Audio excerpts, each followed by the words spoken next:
Nah, dalam Python salah satu keunggulannya adalah dia sebuah bahasa pemrograman yang open. Karena open, banyak orang berkontribusi membuat function. Itu sederhananya begitu ya.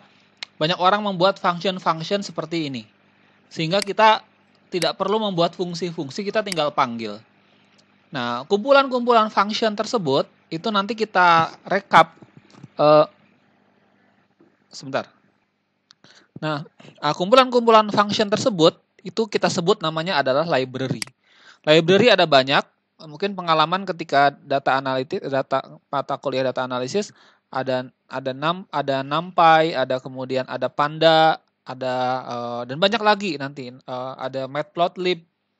Nah, salah satu yang bisa kita gunakan itu adalah NumPy ini. Kenapa ini? Karena dia cukup spesial ketika kita mau melakukan beberapa operasi matematika. Dan ini benar-benar populer, itu sangat sering digunakan. Nah, bagaimana cara kita memanggil library ini atau si kumpulan function ini? Kita menggunakan command namanya adalah import. Begitu ya. Kita sebentar. Oke, kita lanjutkan. Nah, caranya adalah menggunakan command namanya import. Ya, jadi ini sebuah pengenalan package pertama yang bisa kita gunakan. Jadi import,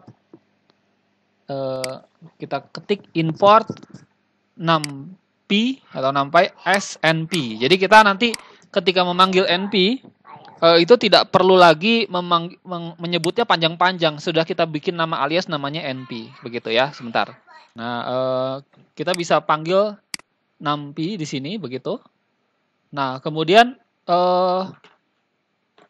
hal pertama yang bisa kita lakukan adalah kita memperlakukan sebuah angka sebagai numpy gitu ya, sebagai numpy array. Contoh misalnya kita membuat sebuah variabel a begitu, kita buat sebuah variabel a itu sama dengan np array. Jadi ya gitu ya. Jadi artinya apa? Titik ini tuh artinya dari library numpy yang kita singkat sebagai np, kita panggil sebuah fungsi namanya array, begitu ya. Nah, seperti biasa fungsi itu kita pakai tanda kurung ya. Begitu ya. Oke. Nah, kita kasih tanda kurung. Nah, apa yang mau kita jadikan array? Kita buat sebuah array yang biasanya, tapi ini kita ubah menjadi numpy array. Oke. Nah, jadi kita coba buat numpy array begitu. Nah, kita buat angka misalnya 1, 2, 3, 4, 5 begitu ya. Nah, kita buat a begitu di sini. Nah, kalau kita panggil a, maka dia akan muncul begitu karena a sudah kita isi ya. Array 1, 2, 3, 4, 5. Mungkin agak sedikit berbeda ya. Kalau di atas itu ketika kita panggil x cuman begini aja. Nah, begitu ya, cuman list gitu, list angka. Tapi kalau di sini kalau kita pakai fungsi numpy.array, maka dia menghasilkan seperti ini hasilnya. Ya, kita hasilnya akan seperti ini. Nah, yang menarik adalah kita bisa menerapkan beberapa fungsi ketika dia sudah berbentuk numpy array seperti ini. Contohnya misalnya kita ingin menghitung yang paling sederhana adalah kita mau misalnya sebentar. Contohnya adalah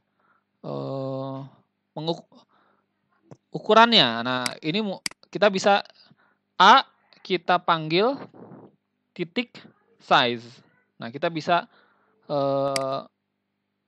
size-nya adalah 5. 1, 2, 3, 4, 5 begitu. Kita juga bisa berapa dimensi ini? Ndim. Makanya gitu seperti ini. Nah, ini ada banyak sekali dan ini Anda tidak perlu hafal kan, tapi Anda nanti bisa cari di website. Bagaimana cara pakai bahasa Inggris ya tentu searchingnya. Kadang-kadang orang Indonesia ada yang buat juga. Bagaimana mengetahui ukuran dari sebuah array. Nah, ini seperti ini. Nah, kemudian kita bisa menggunakan a titik shape.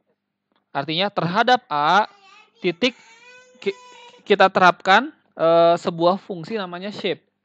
Gitu ya. Nah, nanti dia akan mengeluarkan bahwa ini ukurannya adalah 5,0 ya atau dimensinya 5 begitu ya. Ya, jadi seperti itu ya. Kita bisa ketika A ini sudah menjadi sebuah array, maka terhadapnya kita bisa melakukan beberapa method. Ini biasanya kalau titik di belakang ini namanya method. Method size, metode ndim, metode shape, begitu. Jadi bisa fungsi begitu ya. Fungsi biasanya taruhnya di depan, baru selanjutnya variabel. Tapi kalau dia sudah menjadi sebuah objek, ini memang objek oriented. Nanti ada bahasan tersendiri bagaimana membuat kelas dalam Python. Cuman itu nanti dulu ya, itu agak sedikit lebih rumit. Yang ini dulu, jadi kita bisa lakukan a.size, maka keluarlah size dari A. A ndim, maka berapa dimensi dari A, begitu. Nah, dan banyak package kita bisa melakukan hal yang sama, tidak hanya Python seperti ini.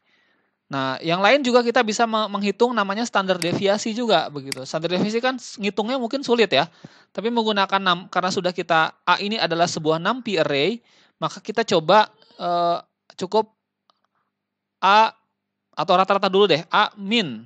Maka kita akan menghitung rata-rata dari A ini, dan otomatis keluar hasilnya, begitu ya, dari array ini rata-ratanya berapa. Kemudian A standard deviation, STD. Maka keluar juga hasilnya adalah 1,4 begitu. Nah, jadi seperti itu. Kita ingin mengetahui nilai maksimalnya A.max. Begitu ya. A.max, maka keluarlah nilai maksimalnya harusnya adalah 5. Betul ya, di sini kan angka maksimalnya 5. Nah, kemudian kita bisa melakukan beberapa operation ya, beberapa operation. Begitu. Sebentar.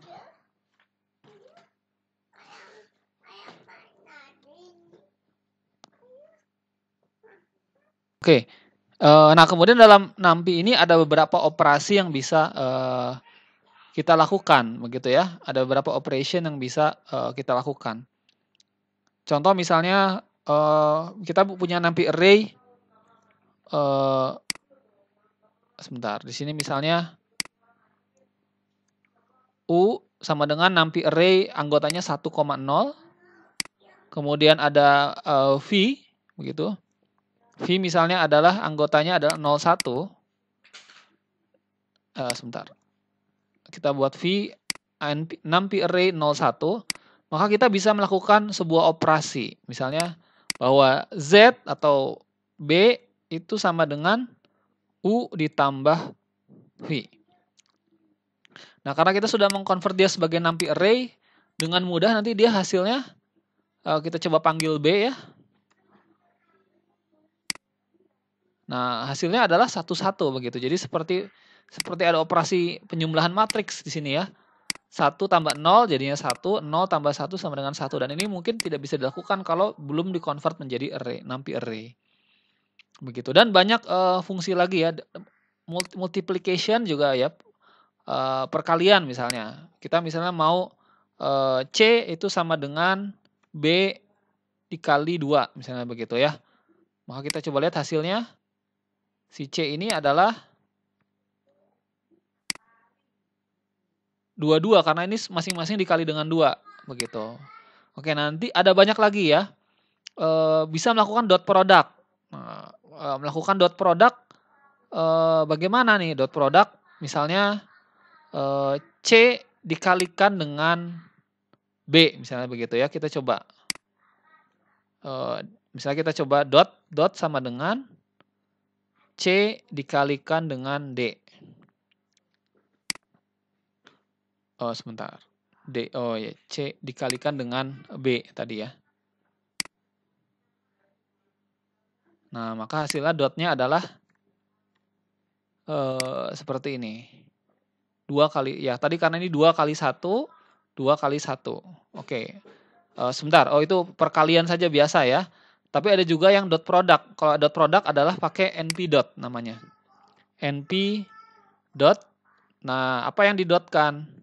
Adalah misalnya B dan C begitu. Nah, nanti kita bisa lakukan dot product hasilnya 4. Dari mana 4? Dari 2 kali 1 ditambah 2 kali 1 sama dengan 4. Begitu ya. Dan lain sebagainya banyak sekali lagi ya. Ada mencari sinus, mencari tren nilai dan lain-lain. Itu sebuah pengenalan tentang package dan nanti kita bisa explore bagaimana cara cara memanfaatkan package NumPy ini dengan beberapa library yang tersedia begitu ya.